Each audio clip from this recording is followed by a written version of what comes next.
the part where you cry on the start. Honestly, I feel great today, but when I saw like everyone typing stuff, I started to get a little emotional. But I mean, I'm fine. I'm chilling. I am chilling. So yeah, it's been a week. It's been a week since I last streamed and last updated people about everything. So I do have more updates on what happened at TwitchCon in that situation, but I kind of just wanna chill and get comfortable a little bit first because I haven't streamed in a week. So yeah, I don't think I've been at my desk in like 2 weeks. So yeah, but more things have happened, so I'm gonna talk about that. Oh, hi, Will. Music. Oh, oops. Sorry, I forgot how to stream. Wow, but now it feels too quiet. It feels kind of ominous. Where are the rats? I guess I can do like a fucking cat update. Y'all haven't seen the cats in a while either. Yo, bro, let go. Oh my god, he's not okay. Here's Cheddar. He's chilling. Doing pretty good. Oh my god, shut up. You're fine. You're fine, bud. And here's Mott. She's getting very large. Getting very, very large. But yeah, it's been a crazy week, huh? And even today's been a crazy day. Feels very strange. Feels very, very, very strange. But yeah, so I mean, you guys can probably tell, but today's not gonna be a normal stream. Not gonna, you know, watch videos or play games or anything today. I kind of just have a bunch of stuff that I wanted to talk about, and then I'm probably just gonna go offline after.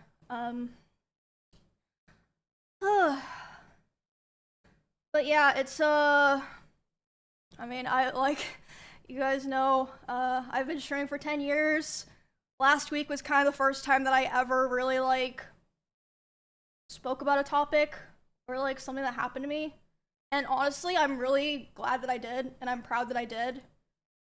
And I feel like I have to see it to its conclusion, you know, if that makes sense. Not just for myself, but for, in a way, I kind of feel like a lot of people are involved, because it doesn't just affect me.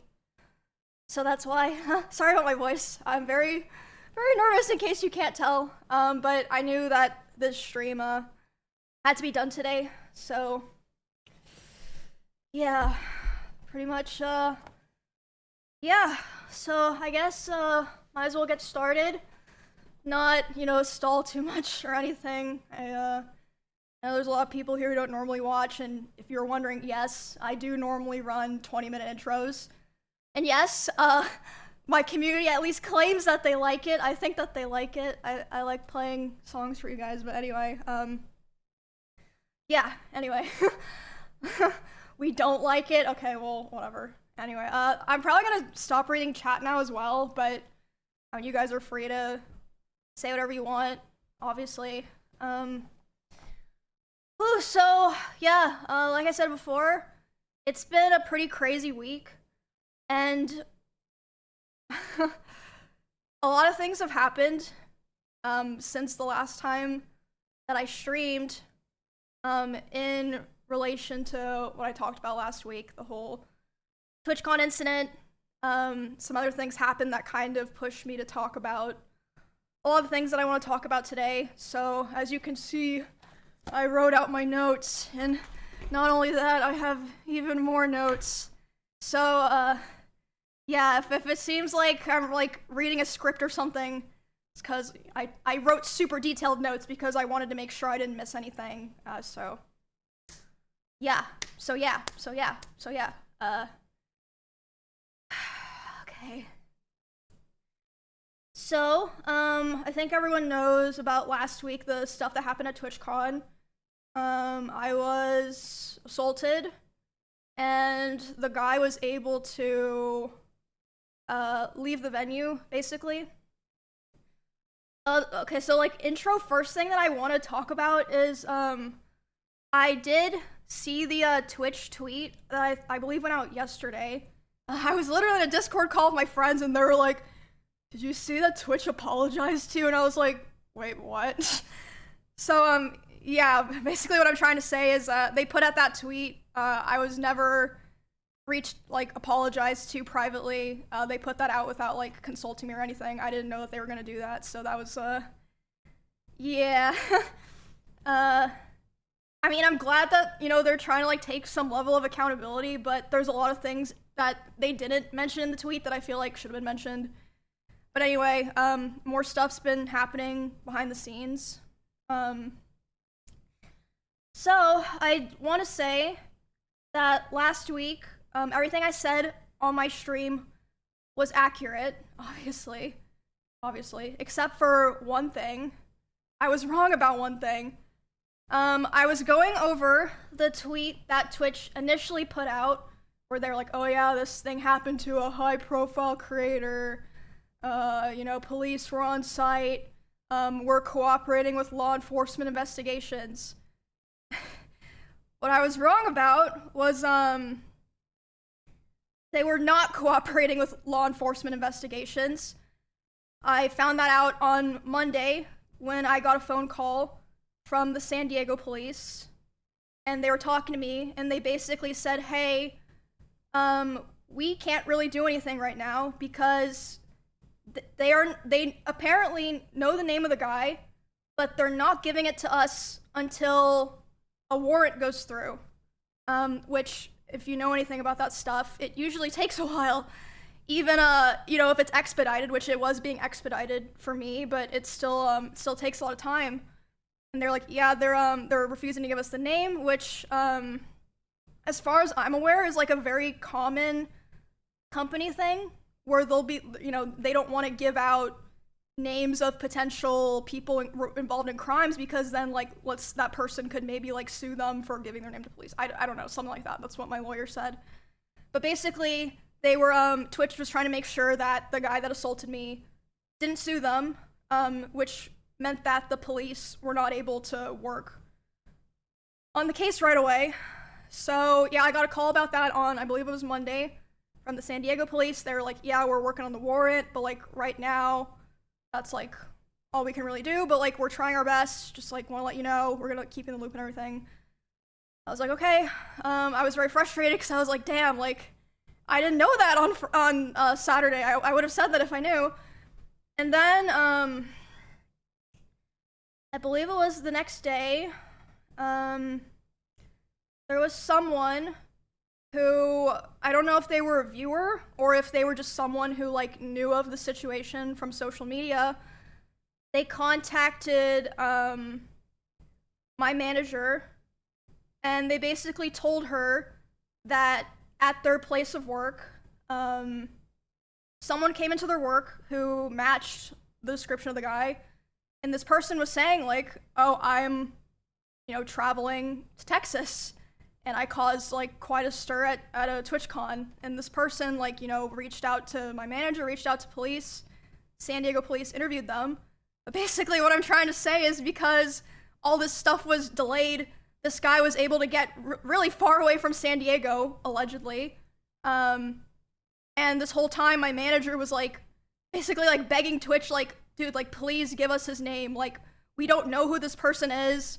For all we know, he lives around where Emmy and her roommates live. I can't help her if I don't know who this person is." And they were refusing to do it. But after that tip from the person who said that the guy came into their workplace and was talking to him, my manager demanded the info from Twitch. So they did end up giving it to police, but not my manager, as far as I know. She still doesn't. Yeah, so the investigation's still going on, but it's been a huge mess because of all of the delays and refusal to work with the police. And yeah, it's ongoing. I can't like say too much about it. Like all this that I'm saying, obviously I like ran by my lawyer and stuff. And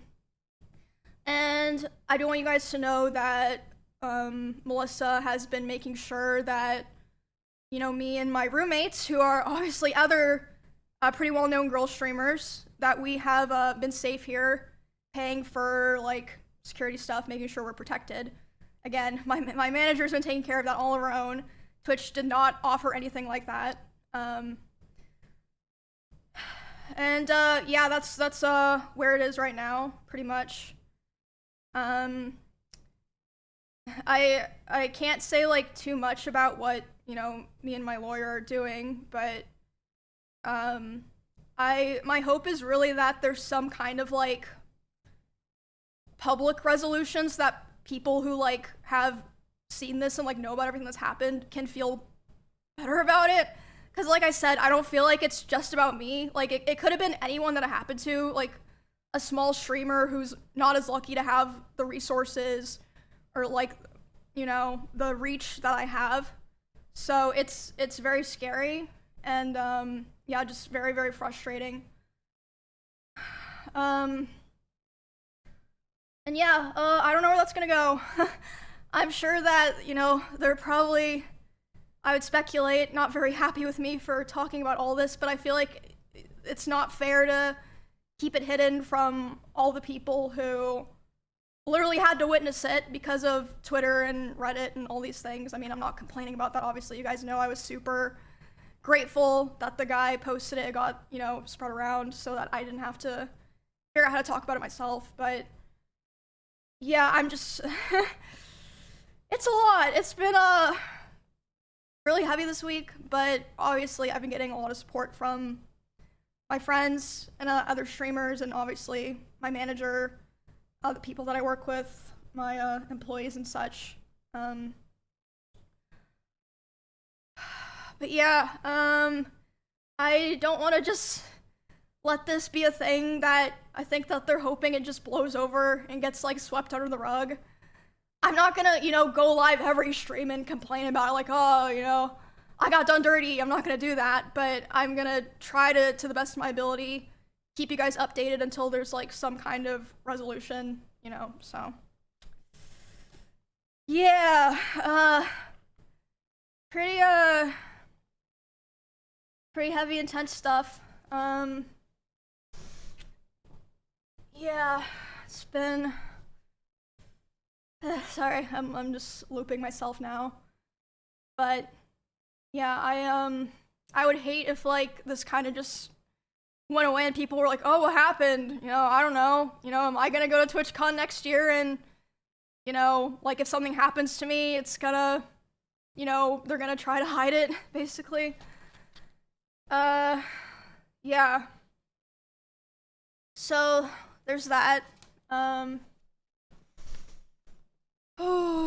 Give me a second. I have some more stuff I want to talk about, but I'm trying to not rush myself because I'm trying my best to, like, you know, stay composed to the best of my ability, so that I can get to the information across accurately.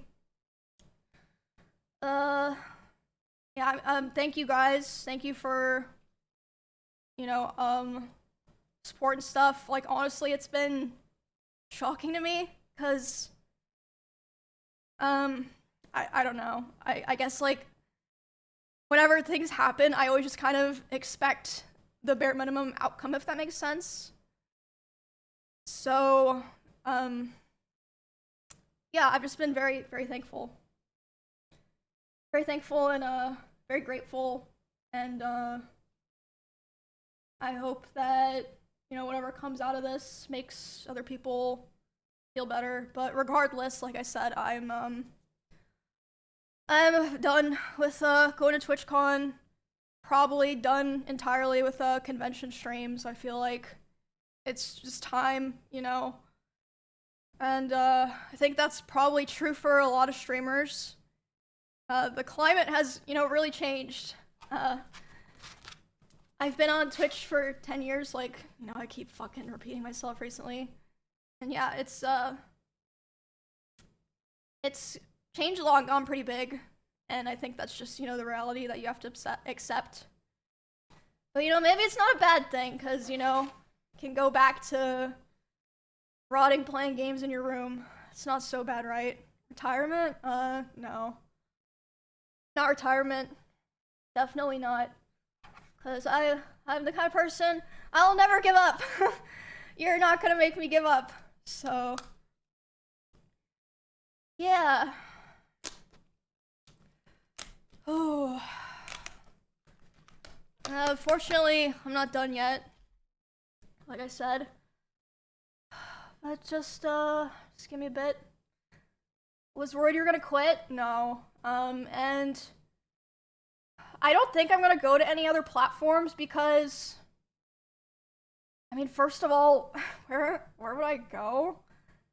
And second of all, I really think that, you know, this is something that was just, I mean, this is just me, you know, being optimistic, but I feel like it was just a case of, like, you know, we didn't realize that these things could happen, and we obviously don't want them to happen, and, like, you know, things will be better. And I mean, I'm not gonna leave you guys because of, you know, something that someone else did.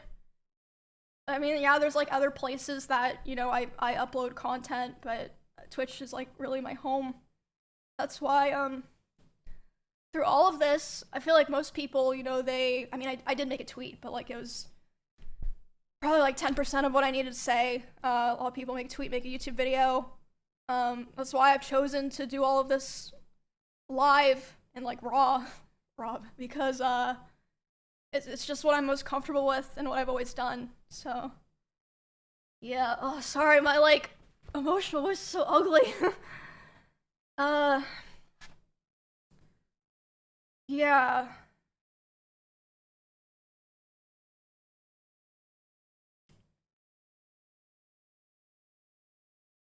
I don't know. It's just crazy. I just never thought things like this would happen, or I'd ever be doing a stream like this. It just feels very strange because it's just very out of my element. I've never really, like, for the most part, commented on drama or like self-inserted in situations, but I guess in this situation I'm kind of like stuck in the middle of it against my will. So it's like if I don't do it, who else is gonna do it? I'm just gonna take a second. Sorry, I've said that like 4 times, but this is it's a lot. I hate drama streams. Me too, man. Bro, like, I could have come home. I could have worked on beating Cinna and Clint's fucking Mega Bonk scores. Now look what I have to do. So fucking annoying. I had to cancel my plans. Which reminds me, I don't think there's gonna be a Halloween stream this year. I don't think that's realistic with kind of the vibes of things right now. But I mean, is anyone gonna be mad at me if I do, like, you know, like a Halloween in November thing? Or I mean, there's always next year, right? I mean, yeah, I mean, things happen outside of your control. So, yeah.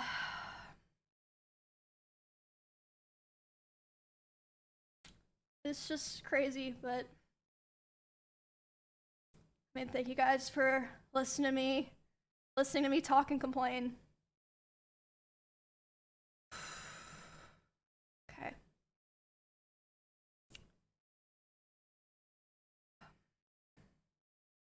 Yeah, I appreciate it.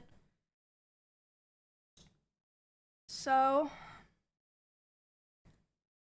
the next thing, at the end of my last stream, I said that when I got home, I would be talking about some other things that I really, really did not want to talk about, but I feel like those things developing independently of their own from the TwitchCon incident have gone to a point where I kind of feel like I have no choice. So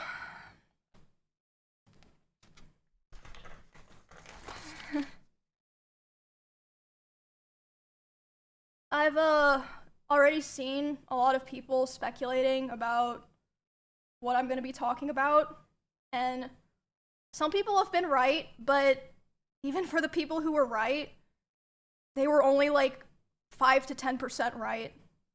I don't think I've seen a single person online who knew or understood the severity of what I want to talk about today. And I want everyone to be aware that I've been handling the situation very seriously, and I've spent a lot of time thinking this over. And not only that, I've been in contact with a lawyer. I had them review everything that I'm planning to say today, because I wanted to make sure that if I was going to do this, I was going to do it right, because it's so serious. And I feel like it's going to change things forever. And so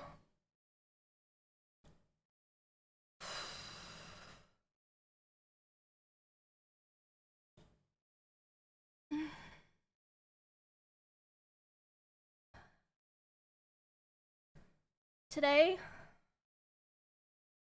I'm finally going to be opening up about and telling everyone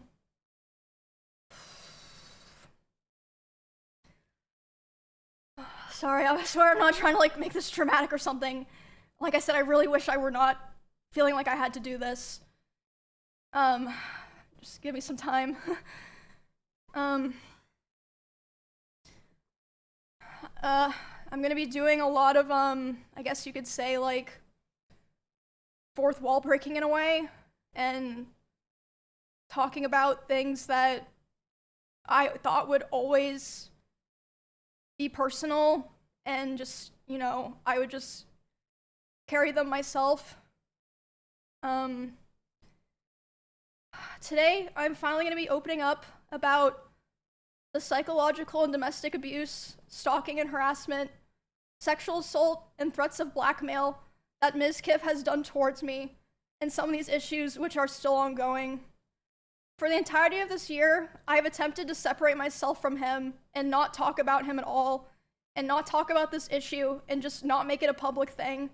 I always tried my best to keep this to myself, but like I said, I feel like it's gone to the point, which I'll explain later, that I feel like it just has to be done. And I have always believed in not condemning people or starting drama online. So I'm sure a lot of people are going to be asking, why am I doing this and why now? And I would like to explain that before I get started so that people understand what prompted me to do this today, and that it's not just on a whim or something like that. Okay, so like I said, I took a lot of notes, so forgive me if I just end up reading off my notes. The first and probably most severe reason is that one of the rules that I set for myself a long time ago about withholding this information was that if I ever felt like somebody else was in danger or being hurt, I would then make myself speak about it. And 2 weeks ago, actually 3 weeks ago now, I was informed by 3 separate people, one of whom was present for said incident, that he had done something similar to something that he had done to me, and to someone in LA at the end of September. And this person is not a streamer or content creator, but obviously that does not matter. And because of this, I cannot in good conscience sit here knowing that I know critical information about someone that almost no one else does and not say anything. I think that most issues and dramas should stay private and off the internet, and I still hold that belief to this day, and I will hold that belief going forward. However, there are certain things that cross the line, and I say that the line has been crossed too many times to be count. There's a point where I believe that people deserve to know. I think that at a certain point, if you know a lot of things about someone and you don't say anything to look out for others, it's wrong. It's wrong to keep it to yourself. I don't want what happened to me or what has happened to other people because of him to happen to other people. And I don't believe he will ever stop behaving the way he does. But regardless, yeah, like I said, one of the main reasons I decided to do this stream is to come out about all of this because I can't hold on to it any longer because it feels wrong to do so. And an honorable mention reason for why I'm doing this is that for a while, he has been indirectly threatening me through my friends and people that I work with. They've informed me that he said that if I ever talked about anything he did, he would try to create a smear campaign against me in retaliation. I was told that he even approached other streamers who were close with us back when we lived together, asking them if they would join with him, and they all refused. At TwitchCon, he approached one of my employees, threatening them and saying if I ever talked about him, he would destroy me. Multiple people have told me that his plan was to claim that I kill animals and that I killed my own rabbits, since I had several of my rabbits pass away over the course of 3 years while I lived with him. I'm sure he's probably listening now, and it's probably going to come as quite a shock to him that this information made its way back to me and that I've known for months. But if you try to threaten me to stay quiet, especially using my poor dead animals, I'm not going to stay quiet. Okay. So now that I've explained all the reasons why this took so long and why I made the decision to do this stream, I have a few more things I would like to get out of the way before I start talking about all of this. The way that I'm going to do this today is I'm going to run through everything from the beginning to the end to try to get across the story as accurately and fully as I can.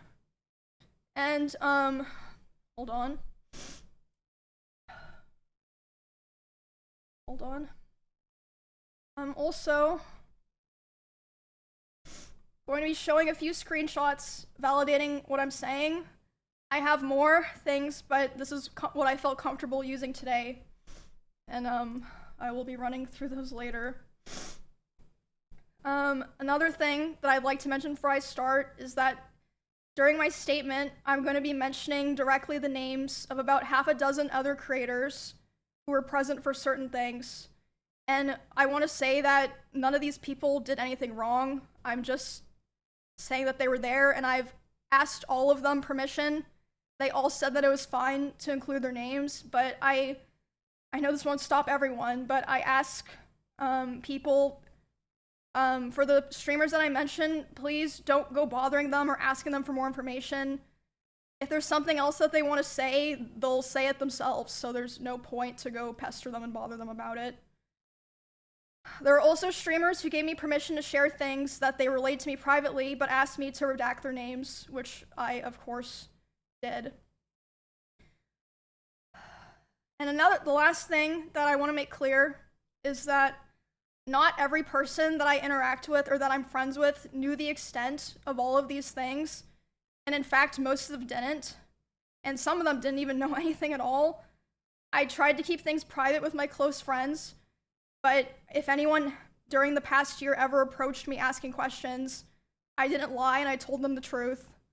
But yeah, I don't want there to be some kind of witch hunt like, oh, you knew and this, no. A lot of people, didn't know everything or didn't know anything. Okay. I think that's all that I have to get out of the way to start.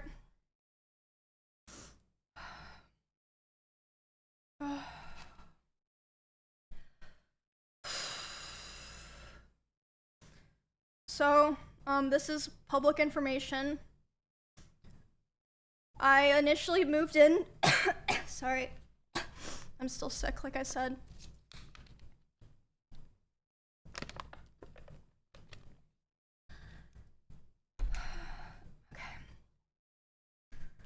this is all public, obviously, this part. I moved in with him, I believe it was the end of 2021, because he offered. I was living alone at the time, and I was having stalker issues in Kansas, and I mean, you guys know like all the stuff that happened there. I ended up joining the org and everything. We did a lot of streams together, and I mean, a lot of people already know this, but I'm just gonna come out and say it. We started dating. We were in a relationship starting January 2022 after I joined OTK. I'm not planning to go into too much detail about the start of the relationship because it honestly doesn't really matter at this point. It's irrelevant now. The only things that really matter that you guys need to know for the story are that it was, one, an extremely private relationship. It was even hidden from friends and people in the org, but I mean, obviously people all eventually figured it out. They're not fucking stupid. And second, it was an extremely codependent relationship, which it's not the issue, but that's just, you know, making that clear for details. He initially portrayed himself to me as someone who was very nice to girls and wanted to help me feel safe from stalkers and wanted me to succeed as a teammate. And we grew very close over time, and I was very dependent on him for feelings of safety, social life, like my stream, my job, everything. So yeah, besides it being a very codependent relationship, the start of it was fine. I saw a lot of people mentioning this. They thought this was what I was going to talk about.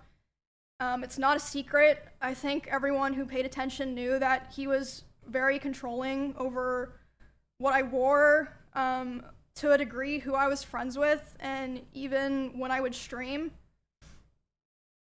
So when it was definitely slow over time that bad things started happening. At the start, it would be things like, for example, he would throw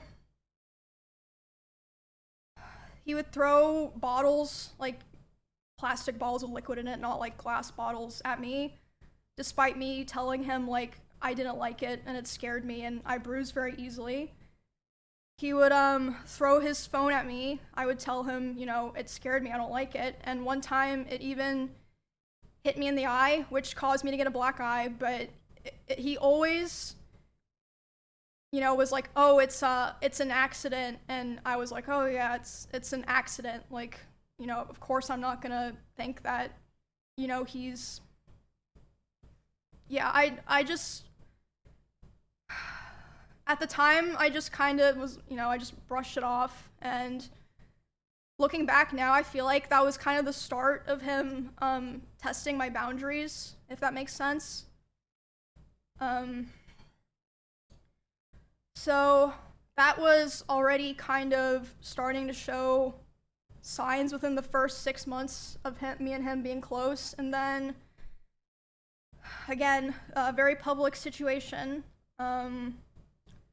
The end of 2022, the cover-up allegations happened. I mean, yeah, like I said, all that's public. You can find all that, see like what I said during that, everything. After that happened, his behavior started getting a lot worse, which, I mean, I suppose it makes sense. You know, he was very stressed. A lot of stuff was happening, but the bad behavior was ramping up, and I feel like it's so apparent if, like, you know, you go back and watch anything from that time. I tried so hard to help him and be there for him because I really believed in him, and I wanted him to, you know, get better and get back on his feet and be the person that, you know, I always believed that he was. But that, unfortunately, did not really happen. For a long time, I think about 1.5 years from when that all happened, it was kind of like slow things getting worse, but I mean, honestly, I'm not even gonna bother going into the details of all of that because there's just too much to cover, and it's honestly kind of not really relevant to the rest of what I'm saying because the rest of what I want to say is a lot worse. There was a point where things really took a turn for the worst. Like, it felt like, you know, like a very delicate branch just kind of snapped.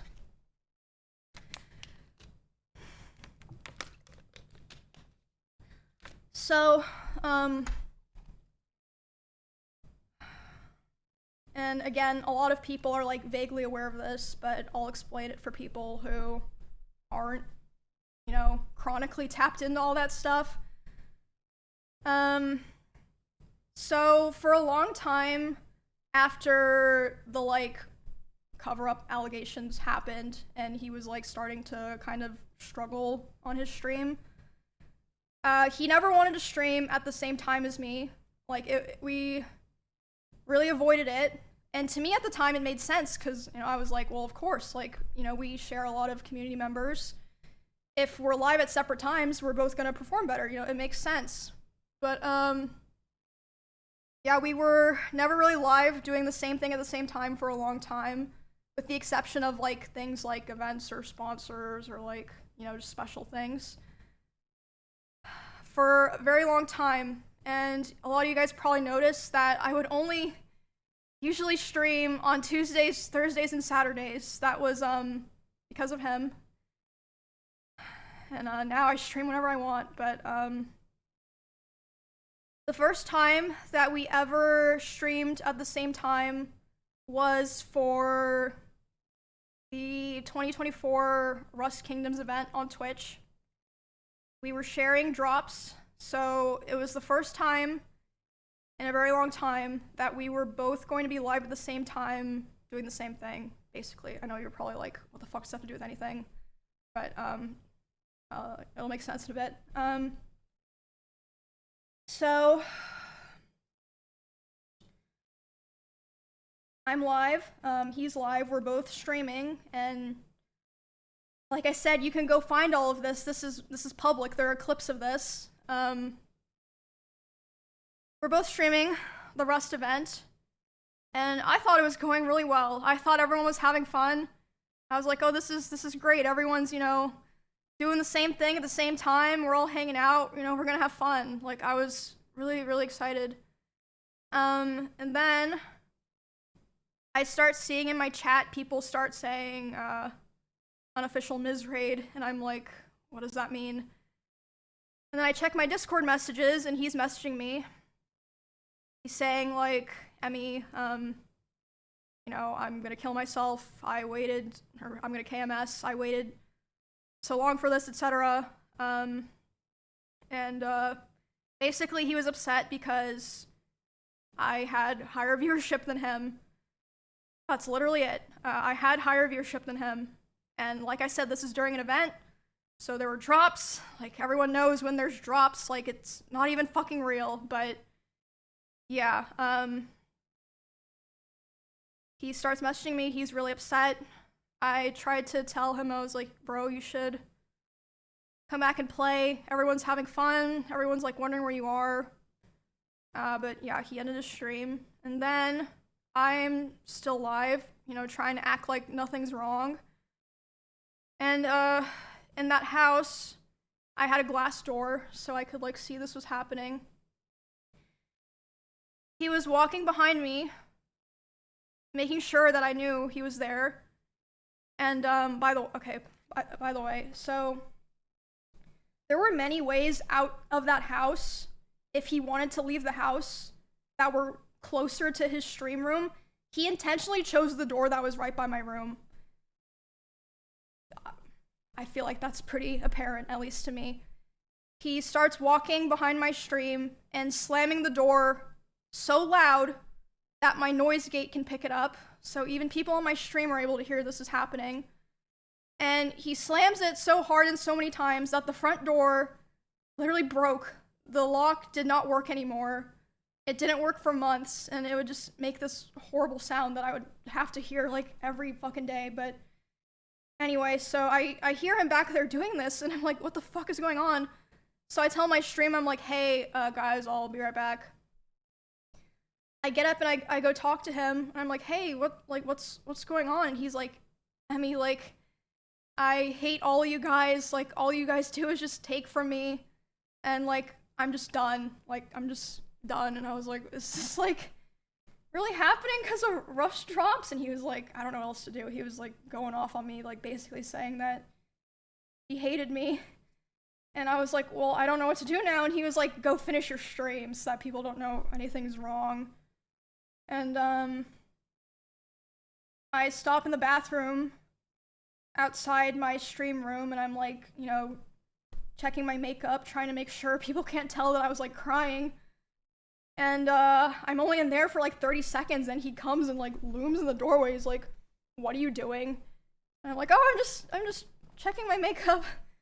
So I go back and I stream for a couple hours, finish the stream, do my best to just like, you know, carry on the show basically. And yeah, after that, like I said, was when things started to get really fucking bad. It was like something just snapped. For the rest of the week, he streamed the Rust event. He got all the drop viewers. I'm sure he was very happy. I mean, good for him. And during that time, I obviously was like thinking and processing a lot of what happened.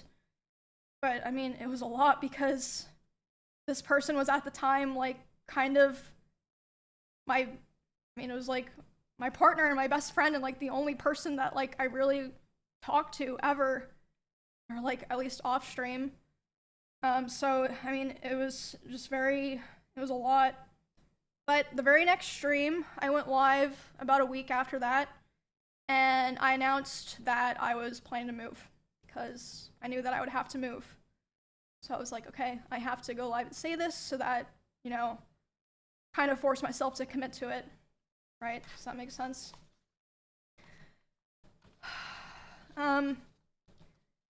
Obviously, I didn't move out right away, but after like all of that Rust stuff happened was when the other domestic abuse stuff really started. He would destroy furniture in front of me. He would throw things in front of me and near me. Destroy walls. Again, you can go see this in some of his VODs in his bedroom, the holes in the wall. There would be times where he was upset at me, and I would go to my stream room and literally lock myself in to get away from him, and he would be banging on the door and screaming at me. And at the time, he also would more often do things like going, like if we were driving in the car together, he would be going like 150 miles an hour, and like one time he even said like, well, now we're both gonna die, like threatening to kill both of us. And this wasn't like even necessarily because of me or like because of something I did a lot of the time. Like one of the times that it happened, it was because we were just getting food, and he was on his phone, and he saw that Mr. Beast had put out a video, and Mr. Beast had invited another streamer, and he was like, oh, Mr. Beast invited this guy to his video, not me. And I was like, oh, well, you know, like, huh, yeah, I guess so. Which led to him going 150 miles per hour in the car and talking about killing himself while doing it. Then at home, other things would happen, like I'd be trying to sleep and he would scream at me and say that it was all my fault that he felt insecure. There was a time that I walked into a room that he was in, and as soon as he saw me there, he threw his phone at the dresser and started yelling because I had posted a YouTube video within the same couple of days as him, and mine was doing better. So basically, I felt like I was kind of stuck in a loop where I felt like I had to constantly perform and like prove my value to not be thrown away. But at the same time, if I ever performed too well, I was gonna be punished for it. And it just felt like a very rough situation to be stuck in because, I mean, streaming is my hobby and my job. Like, it's a huge part of my life, even before, you know, I met him and became like a larger creator.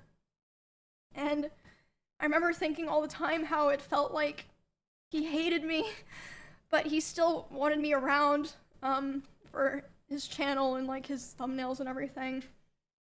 And this is still before I moved out.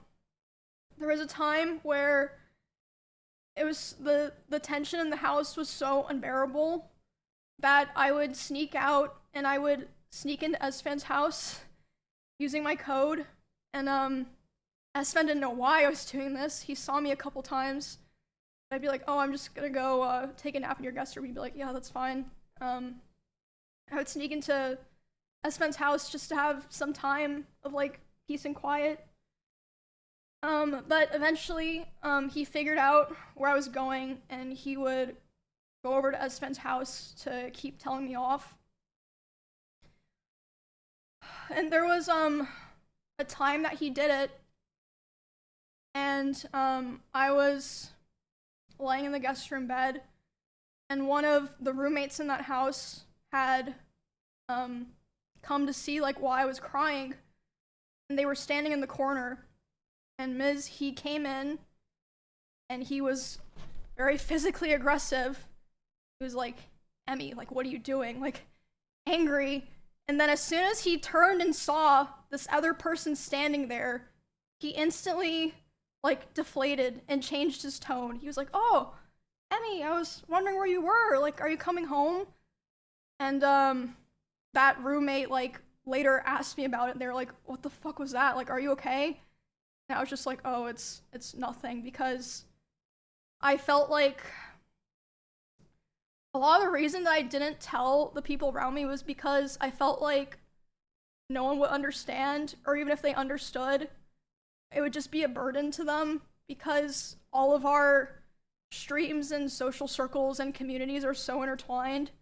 I was like, maybe it's just better for me to deal with this and like hope things get better, basically.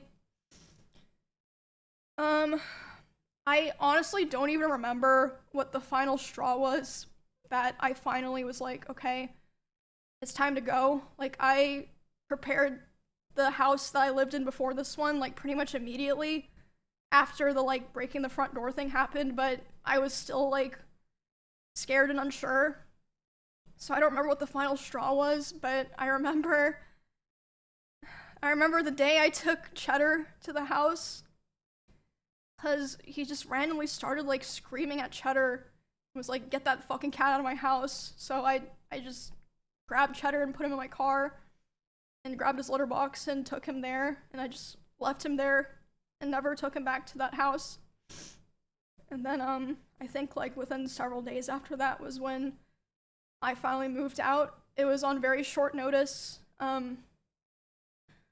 Like I said, I don't even remember what the final straw was because so many things happened, but there was a time when I just knew. I called some movers. I said, hey, can you come tomorrow? And they were like, yeah, and then I literally moved the next day.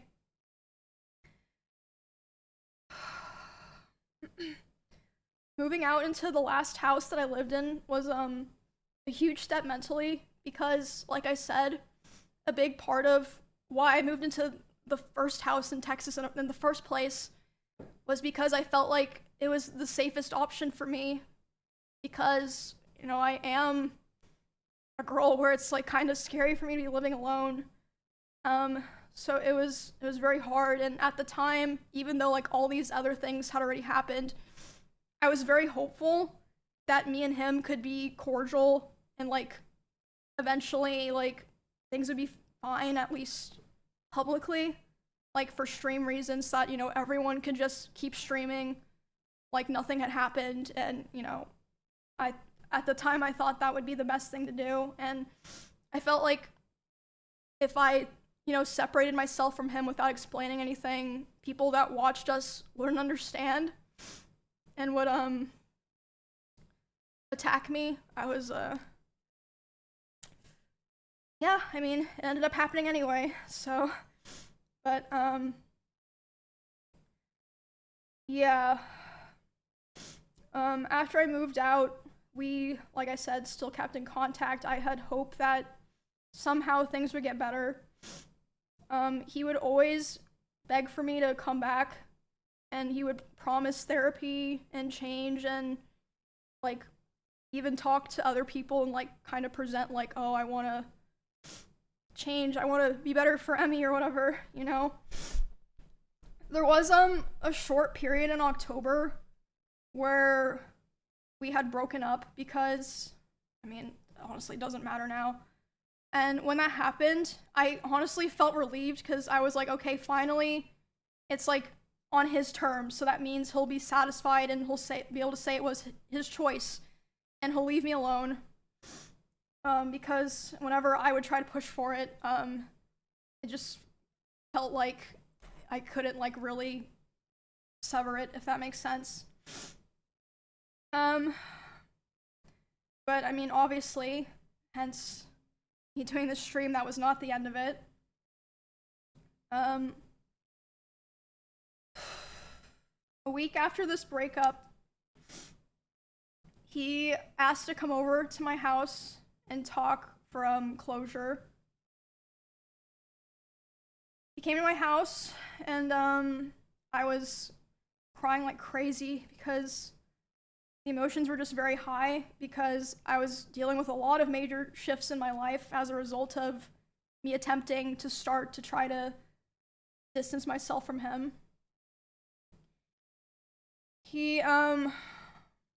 So yeah, we were just talking and I was crying a lot.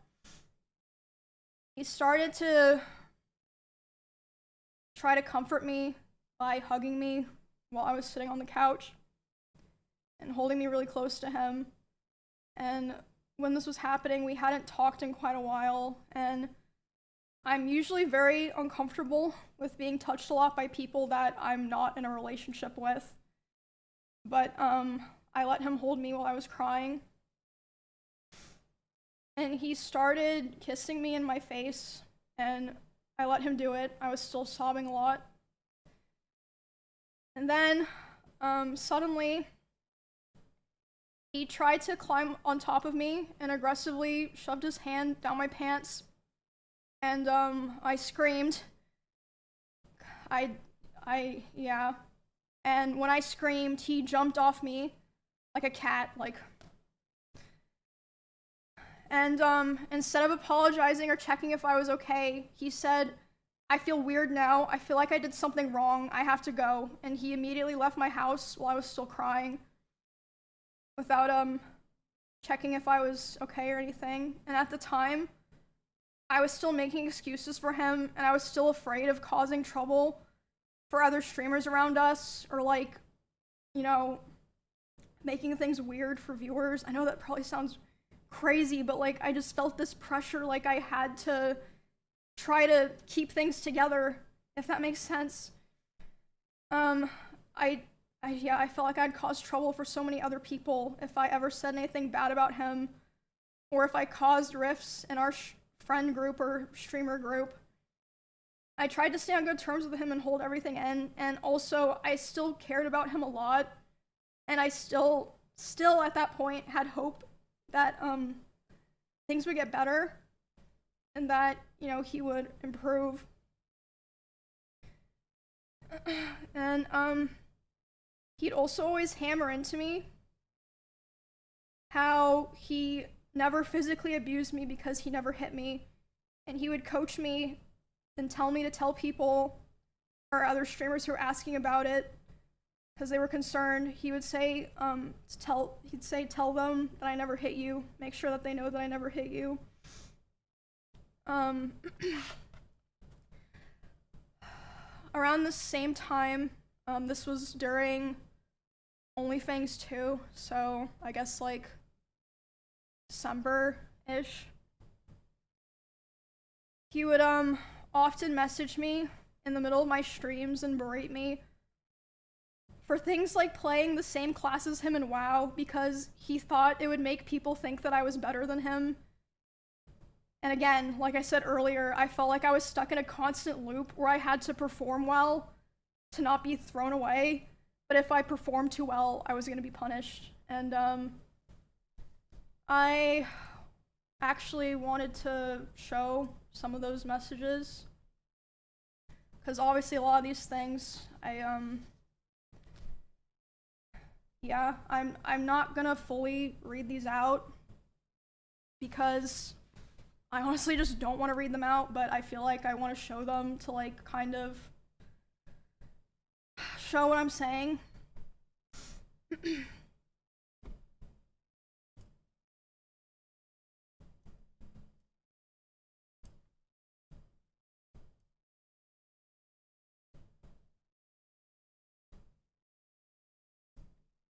And I am planning to probably post the VOD of this somewhere, so if, you know, you want to read this later, that's fine, I guess. And again, this was all happening while I was live.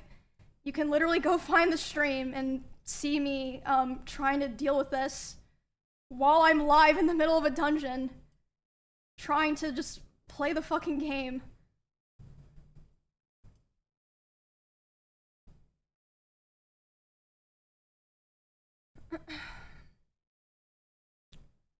Oh fuck, I think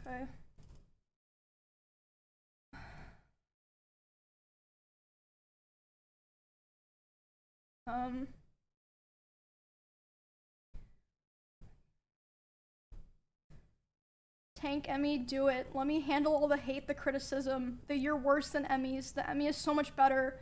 The people saying you're better in every chat. The comparison says nobody will ever be on my side.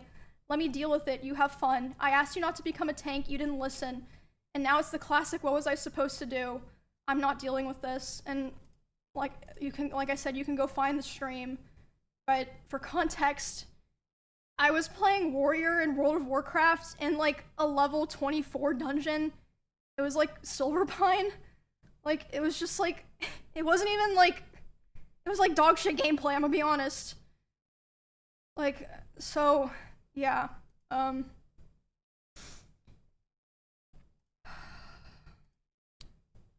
Yeah, yeah, you can, read that later, I suppose, if,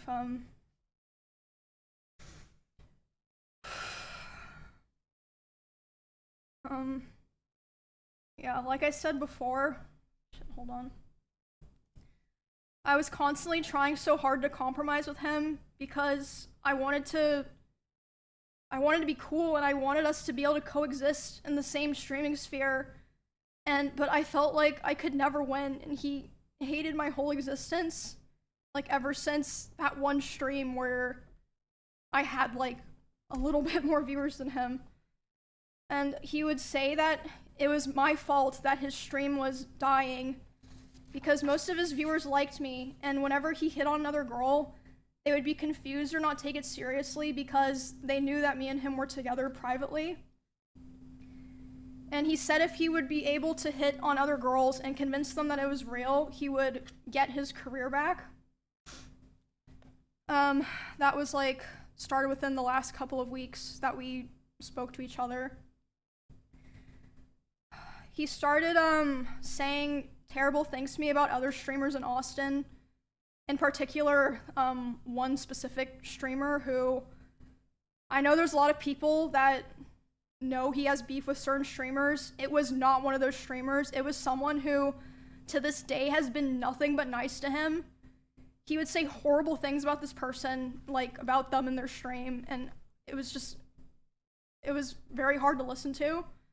And just in general, he would say horrible things about other streamers in Austin, like, I quote, "I hate everyone here. You are all useless to me. You're worthless to me because it does nothing for my stream anymore to collab with any of you." And him saying that was the final straw for me. The day that he said that to me about other people, was the first day that I ever, for the first time, started to ignore his calls and messages. And because of that, he even threatened to come to my house if I didn't answer. But I did end up calling him back, and I spoke to him, and I basically told him that I felt like I could finally see things for what they were. And he started panicking, and he was super apologetic, and he was saying he didn't want to lose me, which wasn't the first time that he like did something like that and was like, you know, basically begging me not to leave. But that was definitely the most extreme time. And again, like I said, I always had the hope that things would be cordial, or that, you know, we could be fine with each other. So I agreed, and we agreed we were going to talk about all of that. We talked about it about a week later, and instead of apologizing for anything, he basically told me that he realized he needed to go to Japan and LA to get his viewership back up, and he was basically too young to focus on friendships and relationships. And it was I mean, despite everything, like I said, I still cared about him, so it was still hard. And I mean, it was like a mix of feelings, you know, like I was devastated, but I was also so relieved.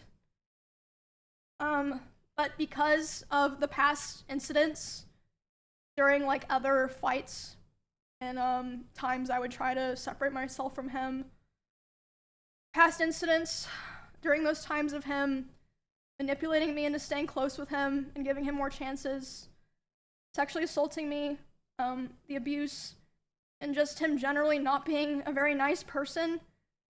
After that, I decided that the only solution and way for me to move forward, I made the hard decision, but I know now for sure the right one, was to finally completely cut contact with him.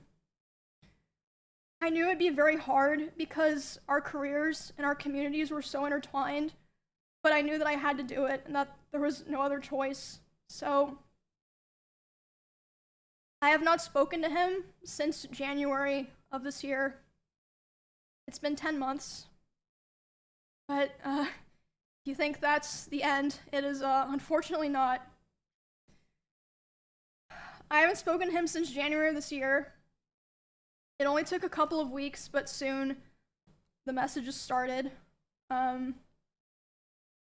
He has attempted to contact me over 40 times individually this year in individual texts, Discord messages, Instagram DMs, and phone calls. And I'm just gonna show those.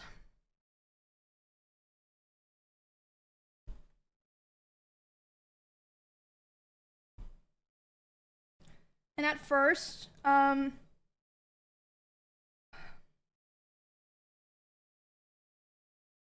it started simple, be confusing messages, or like him expressing he was worried about things. Like, at first it wasn't anything weird.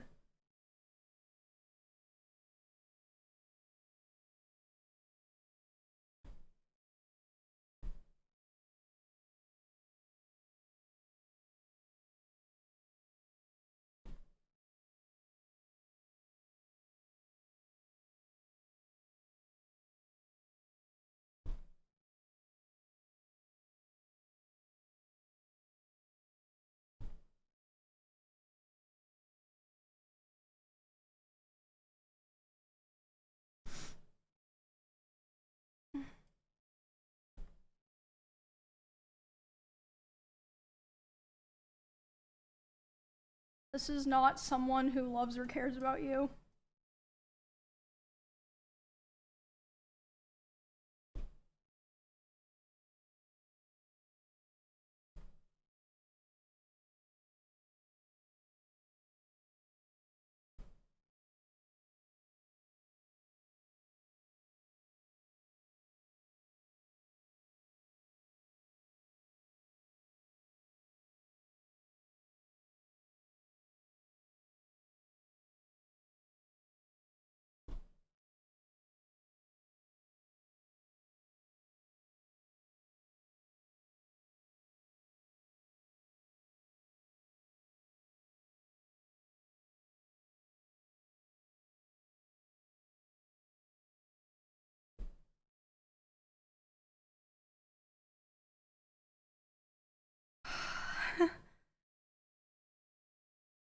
And keep in mind, this is only things that he sent to me.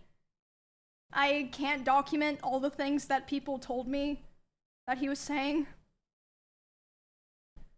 And, it's just kind of a funny side note, I guess. I would like to highlight this message.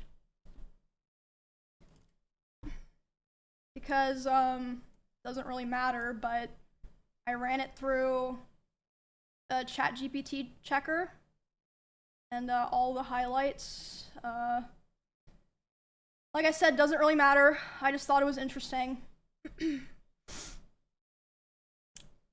But,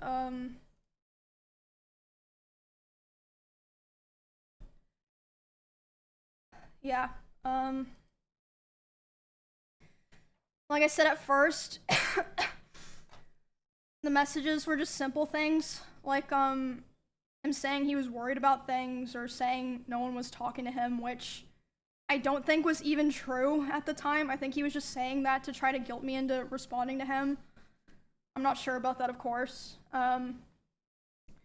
This also extended to in-person interactions, because initially I made the mistake of thinking that I only had to cut him off through private communication, and, you know, we would be fine going to the same events and parties and such. I also had to start hold on, I'm still fucking sick.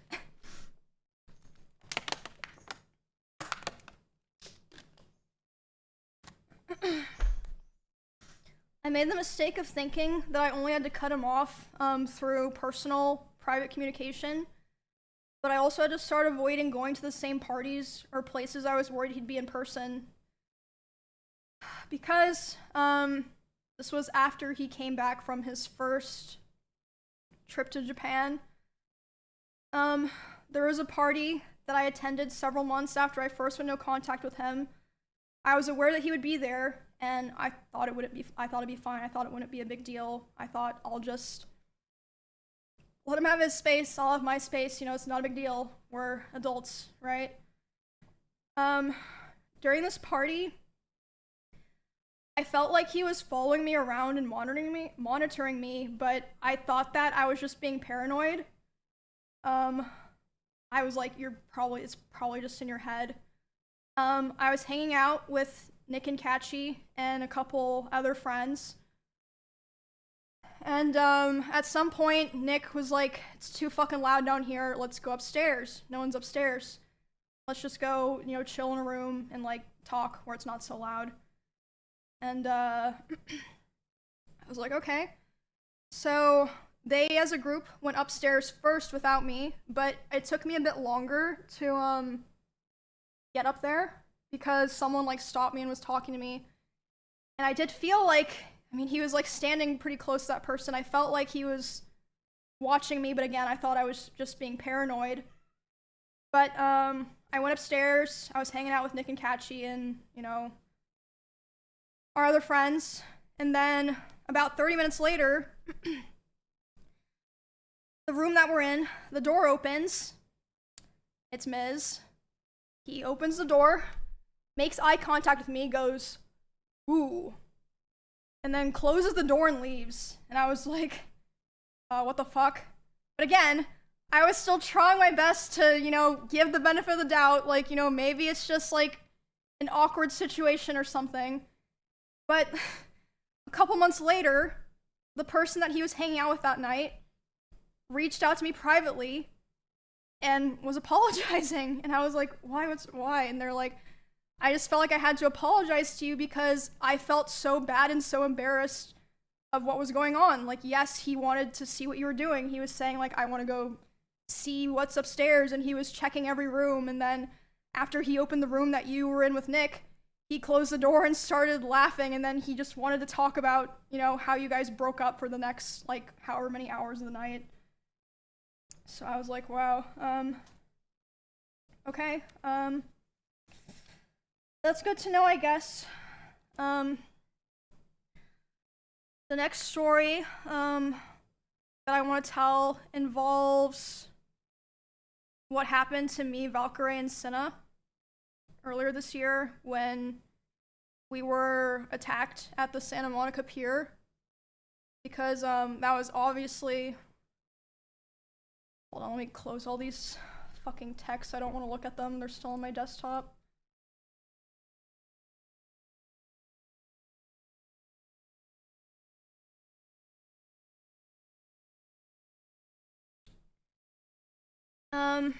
Where was I? Yeah, so, yeah, it happened March 3rd of this year. A lot of people were talking about it, talking about how me, Ray, and Cinna were attacked. Which was not an issue. Like, we had no issue with that. Like, obviously, it's big news. People are gonna talk about it. It should be talked about. We had, like, no issues with anyone talking about it and covering it, and that included him. I was fine with that. He joined in on that whole thing of people going live to talk about it. And again, I'd like to remind people at this point, we were already a couple months into me making no contact with him, making it clear I didn't want anything to do with him. And so during this stream, he was covering what happened to me, Ray, and Cinna. He decided that he was going to tell more of my personal stalker stories that I've never personally talked about or shared publicly myself. And one of these stories was one that, like, no one knew at all, and, like, it just felt so shitty because at the time that those things happened, like, you know, all the people that lived in that area together, we all came together and we all kind of decided, and this was heavily pushed by him, we should never talk about this because, you know, people are gonna be weird. It puts Emmy in more danger, and, you know, it gives people ideas, so we're never gonna talk about it. But, you know, of course, as soon as there's some big drama that he's not involved in, and he finds a way to, you know, bring up, oh, I was there for something that happened to Emmy, he does it. He was on a stream talking about these personal stories of mine, and I caught wind of it. And by the way, it was also so frustrating not say anything at this time because the way he told those stories, he kind of framed himself as, like, the hero. He was like, oh, I held the stalker at gunpoint. No. The only person who ever came into contact face-to-face with that stalker before the police came was Bonnie. Bonnie is the person who found that guy outside, went inside, told everyone, called the police came. All Miz did was he stood far away from the front door, behind glass and metal, with a gun. Yeah, I mean, I understand, still very scary, but why are you acting like you, like, if anyone deserves credit for that, it's Bonnie. Like, it's literally stolen valor. I'm so glad I finally get to say that because she is the one who, like, kept everyone in those two houses safe, not him. Anyway, back to the original thing, the Ray and Cinna stuff.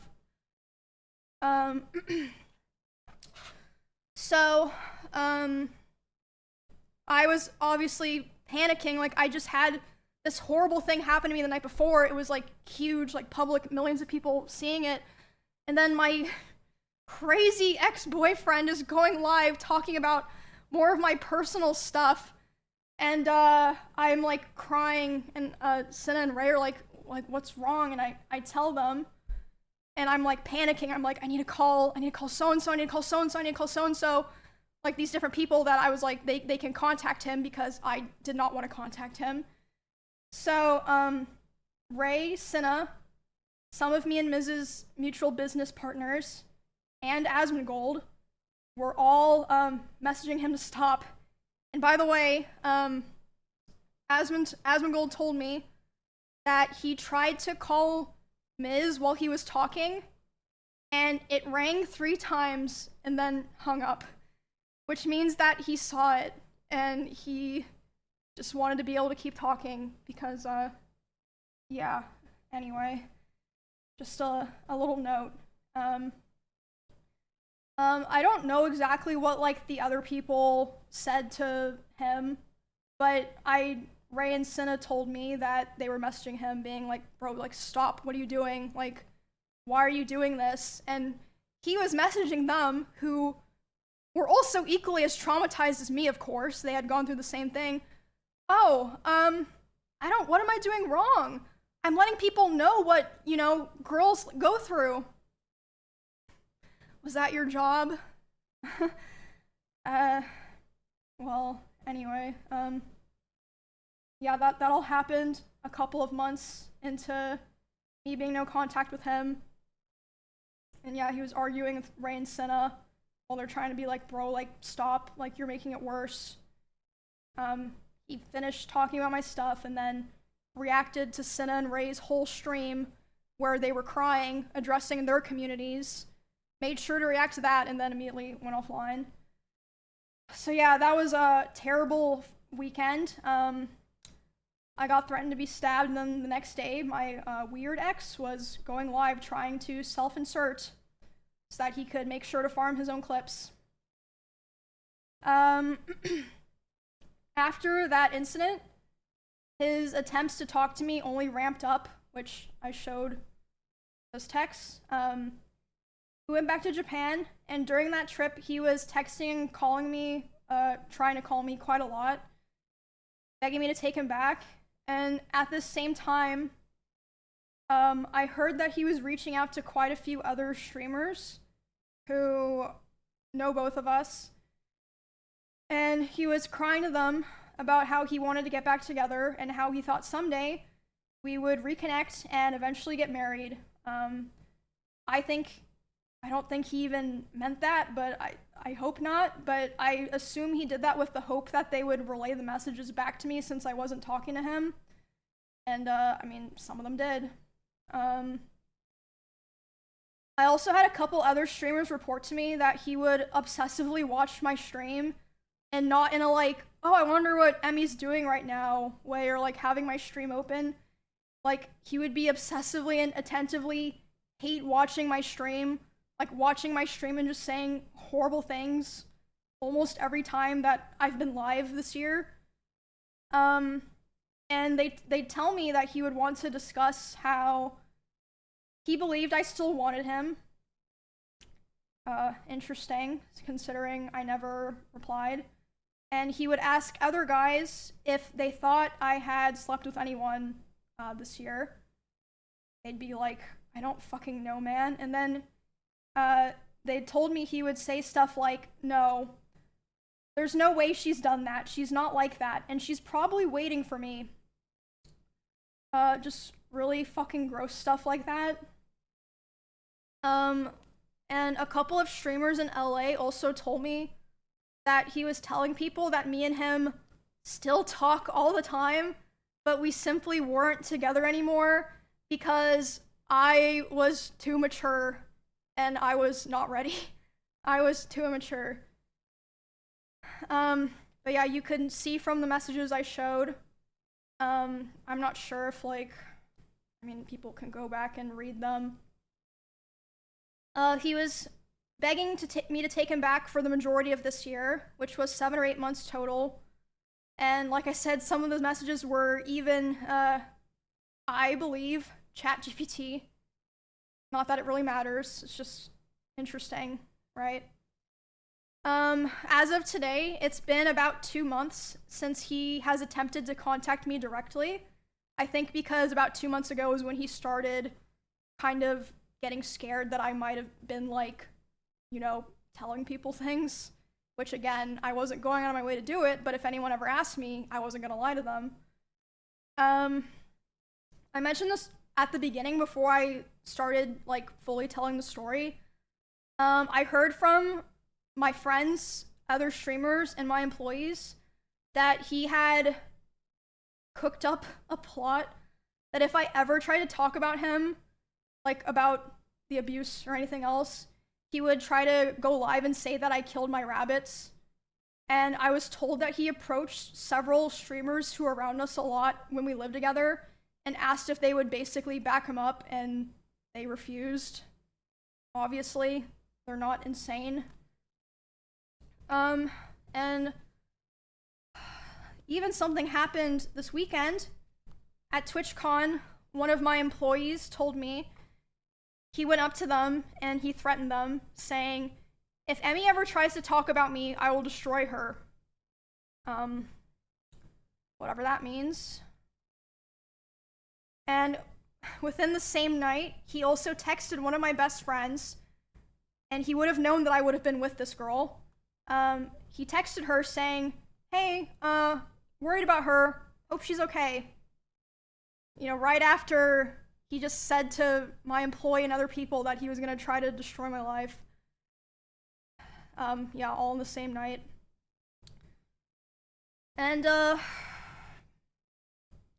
yeah, that was Saturday, so that pretty much leads us to today. I feel like it's clear I've spent the last year of my life cutting him off and building a new life with people that actually care about me and doing my best to move on peacefully without causing any drama. I did not want to do this.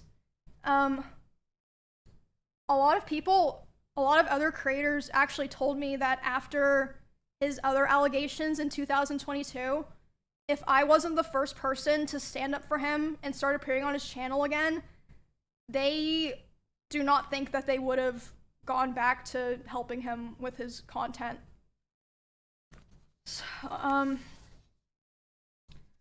So I always tried to keep things private, always tried to make things better, had hope that things would get better, you know, tried to be supportive, and my thanks that I got for all of that was abuse and resentment, and for all of 2025, all of this year, harassment and hatred from him and his community, while he was the whole time secretly begging for me to take him back behind the scenes.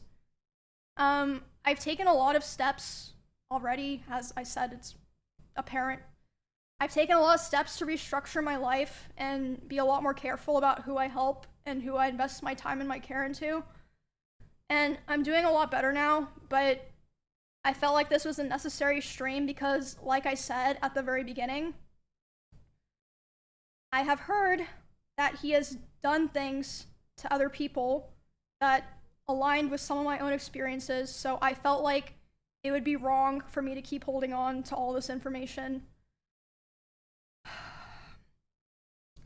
I know I stayed for way too long, and I thought that I could help, and I unfortunately learned that I couldn't, but I worked really hard to have the life that I have now with my friends, my family, my pets, and my community, and I'm so grateful for how things are now.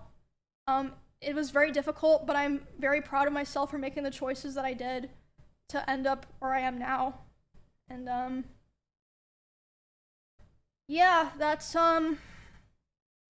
my story of dealing with abuse, psychological and domestic abuse, sexual assault, and stalking, and being threatened on if, you know, I ever talked about it. And this whole time, it's been kind of hidden in plain sight away from hundreds of thousands of people. And, yeah, I know that me saying all of this probably isn't gonna make him or what's left of his community leave me alone, but sorry, voice crack. I know talking about this probably won't make him or sorry, probably won't make him or what remains of his community leave me alone, but I'm at least glad that people will be aware of all of this now and I won't have to feel like I'm hiding a terrible dark secret anymore. And it's all out there now. And I also want to make it clear that not everyone that I interact with or that I'm friends with knew the extent of the things that were happening. And a lot of streamers didn't really know anything at all, but I mean, like I said before, people aren't stupid. I think it's pretty clear that a lot of people knew that things were happening, and like I said, you have to remember, it's not just me. A lot of people have told me that they have their own, you know, grievances with him. But for the people who did know about this, thank you for being there for me through all of this and supporting me and cheering me on. And there were a lot of people as well who, even though they didn't know anything, without asking any questions, they still were very kind and supportive, and I will always remember that for the rest of my life.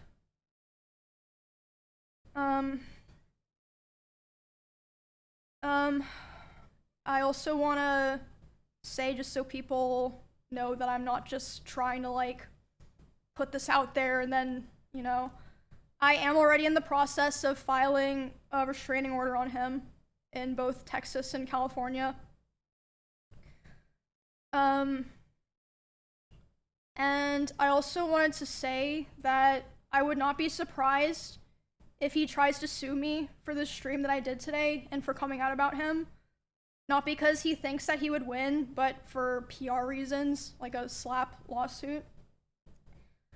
It'd be interesting if that happened, and I wouldn't be opposed to people finding out more of the truth and things that I didn't even talk about today, and what else he's been lying about. And I'm sure there's also plenty of things that even I don't know about. And yeah, there's more things that I didn't even talk about today, but I'm hoping that now that I have this out, this is the last time I ever have to talk about it. And I can be like, okay, I got it out there. I'm not withholding this anymore.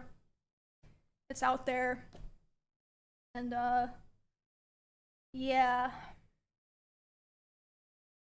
I guess that's pretty much it. Definitely not how I would have liked to spend my Saturday. I would have loved to go to karaoke with my friends or something like that instead. A lot of people like karaoke, right, guys? Yeah, I think that's it. I'm probably gonna take some time off. I'm not sure, like, I genuinely have no idea what the response to this all is gonna be like. I really just wanna, like I said, do my best to move on from this, because I've already been doing that for a year. Like I said, I feel like that's pretty clear. Yeah, that's pretty much it. Thank you guys for today. I asked my editor if he would put this on YouTube for if you guys want to look at, you know, any of the things that I shared today. But like I said, all of the streams that I referred to today are public. You can easily find them. And all the people that I mentioned today gave me permission to mention them. Except I think I mentioned Mr. Beast. Oops, but I mean, he's not involved. Yeah. Yeah, I don't know. I never thought that I would be doing this stream, so it feels really weird to have done it, and it's over now.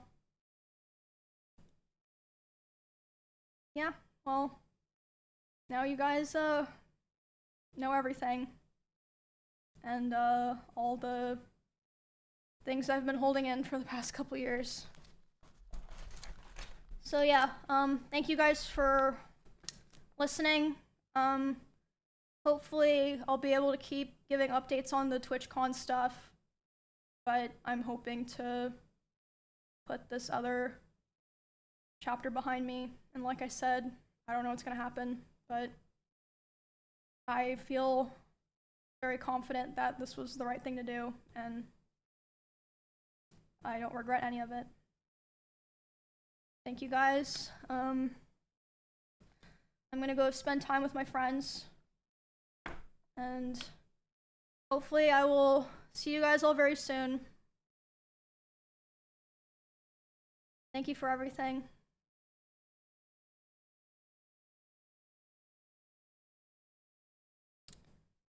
Yep, I guess that's it. See you guys when I see you. Goodbye.